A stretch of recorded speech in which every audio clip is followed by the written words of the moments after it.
چائے بھی کوئی ایسی چیز ہے کہ جس کے بغیر شام شام نہیں لگتی۔ ممتاز صاحب کا تو حال یہ ہے کہ چائے میں ذرا سی دیری بھی ایسے ہے ان کے لیے کہ جیسے وہ صدیوں کی قید کاٹ رہے ہوں۔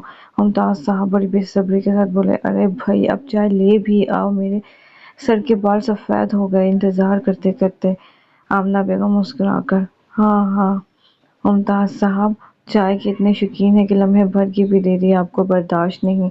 آمنہ بیگم بڑے پیار سے یہ کہتے ہوئے کہ یہ رہی آپ کی چائے۔ آمنہ بیگم جو صبر و تحمل کی تصویر تھی، ہنستے ہوئے چائے پیش کرتی۔ ممتاز صاحب گرم گرم چائے ہونٹوں سے لگاتے اور پھر وہی بلند آواز کی چسکیاں لگاتے۔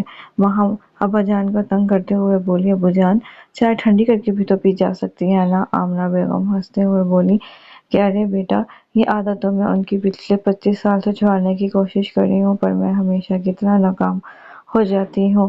ممتاز صاحب چڑ کر بولے، پتہ نہیں تم لوگوں کو میری چائے سے کیا الجھن ہے؟ ہوٹلوں میں مجھ سے زیادہ امیر و کبیر اور پڑھے لکھے لوگ مجھ سے بھی زیادہ بلند آواز میں چسکیاں لگا کر چائے پیتے ہیں۔ ماہم شرارتی بھرے انداز میں ابو کو تنگ کرتے ہوئے بولنے لگی کہ ابو جان ہم نالائکوں کی بھی طرح ایک دفعہ چائے پی کر دیکھیں۔ آمنہ بیگم کمرے کے باہر کمرہ ایک بار پھر چسکیوں سے گونجنے لگا، لیکن وقت گزرتا گیا اور ممتاز صاحب کے معمولات میں تبدیلی آتی گئی۔ آمنہ بیگم بڑی فکر مند ہونے لگی کہ آج کل وہ جلدی گھر آ جاتے ہیں، سب خیریت ہے نا؟ ممتاز صاحب آہ بھرتے ہوئے بولے، بس بیگم تو سب اپنے اپنے موبائل میں لگے رہتے ہیں۔ ایک سبحان تھا، وہ بھی موبائل کی دنیا میں گم ہو گیا۔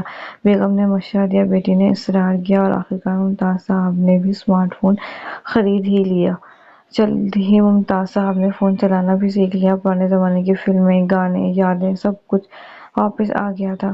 اب ممتاز صاحب بچوں کو اپنے دور کی باتیں سناتے، پرانے گیت سناتے اور موبائل میں گم رہتے۔ فون آ گیا ہے، اب تو بس فون کو ہی لے کر رہ گئے ہیں، آمنہ بیگم نے شکوہ کرتے ہوئے ممتاز صاحب سے کہا۔ ممتاز صاحب چونکتے ہوئے بولے، اوہ چائے بیگم، سوری میں تو بھول ہی گیا تھا، لیکن اب ایک بات بدل گئی تھی۔ ان کی وہ بلند آواز چسکیاں غائب ہو چکی تھیں۔ ماہم قہقہ لگا کر امی جان سے کہنے لگی کہ امی جان جو کام آپ 25 سال سے نہ کروا سکی، وہ موبائل فون نے چند منٹوں میں ہی کروا دیا۔ آمنہ بیگم مسکراتے ہوئے بولی، ہاں یہ بات تو ہے۔ اور ممتاز صاحب ایک بار پھر اپنے